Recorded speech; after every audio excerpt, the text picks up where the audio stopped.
আসসালামু আলাইকুম রহমতুল্লাহ। দর্শক, গতকালকে সিলেটে পবিত্র জুমার খুতবা মাতৃভাষায় বাংলা ভাষায় দেওয়া হয়েছে।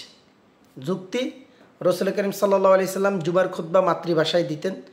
আমরা যেহেতু আল্লাহ রসুলের উম্মত, আলেমগণ রসুল করিম সাল্লাল্লাহু আলাইহি সাল্লামের ওয়ারিস অর্থাৎ আল্লাহ রসুলের প্রতিনিধি, তো সেই হিসেবে রসুল যেহেতু মাতৃভাষায় খুতবা দিয়েছেন, আমাদেরকেও মাতৃভাষায় খুতবা দিতে হবে। আল্লাহ রসুল সাল্লাল্লাহু আলাইহি সাল্লামের মাতৃভাষা হচ্ছে আরবি, তিনি তার মাতৃভাষায় খুতবা দিয়েছেন। আমাদের মাতৃভাষা হচ্ছে বাংলা, আমরা আমাদের মাতৃভাষায় বাংলাতে খুতবা দিব। কি ভয়ঙ্কর যুক্তি আর কি ভয়ঙ্কর ফিতনা!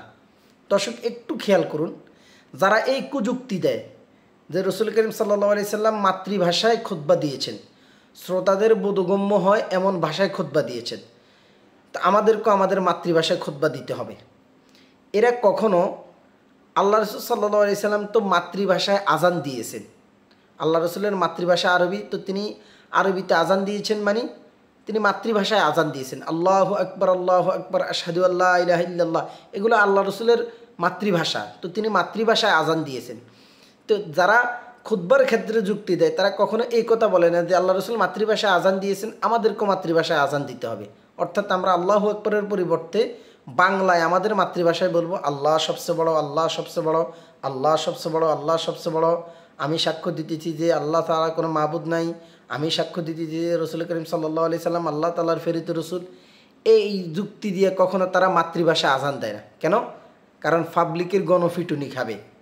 এই জন্য যেখানে তাদের সুবিধা, পাবলিককে একটা ফিতনা জড়িয়ে দিয়ে ইসলামটাকে প্রশ্নবিদ্ধ করতে পারবে, পাবলিকের মধ্যে ডিভাইড করে দিতে পারবে, মুসল্লিদেরকে ডিভাইড করে দিতে পারবে, এরকম একটা ফিতনামূলক ফতুয়া, ফিতনামূলক মাসালা মানুষের স্বভাবজাত অনুযায়ী তারা সমাজের মধ্যে ছড়িয়ে একটা ফিতনা সৃষ্টি করে দেয়। আমরা সজোরে তাদের কাছে আবেদন করব, যারা এরকম ফিতনা ছড়ান তারা এই সমস্ত ফিতনা থেকে বিরত থাকুন। মানুষকে ধর্ম পালন করার ক্ষেত্রে স্বাধীনতা দেন। এইভাবে ফতুয়াবাজি করে, এইভাবে একজন আলেম আরেকজন আলেমের বিরুদ্ধে বিদ্বেষ পোষণ করে ফিতনা ছড়াবেন না। সমস্ত ইমামগণ, সমস্ত ফোকাহাগণ এই কথার উপর একমত যে আল্লাহ রসুল সাল্লাল্লাহু আলাইহি সাল্লাম মাতৃভাষায় খুতবা দিয়েছেন, মানে তিনার মাতৃভাষাটাই হচ্ছে আরবি। অতএব খুতবার আহমিয়ত, গুরুত্ব, ফজিলত আরবি ভাষার উপরেই নির্ভর করে। আরবি ভাষায় খুতবা দিতে হবে। এক্ষেত্রে বিস্তারিত আরবি ভাষায় খুতবা হবে না স্বজাতীয় মাতৃভাষায় বাংলা ভাষায় খুতবা হবে, প্রত্যেক রাষ্ট্রের প্রত্যেক গোত্রের নিজস্ব মাতৃভাষায় খুতবা হবে, এটা নিয়ে বিস্তারিত বিভিন্ন ওয়াইজিন এবং বক্তাগণ বলেছেন। আমরা যে কোনো একটা মাদ্রাসার মুহাদ্দিস বা মুফতির নিকট ফতোয়া জেনে তারপর আমল করব।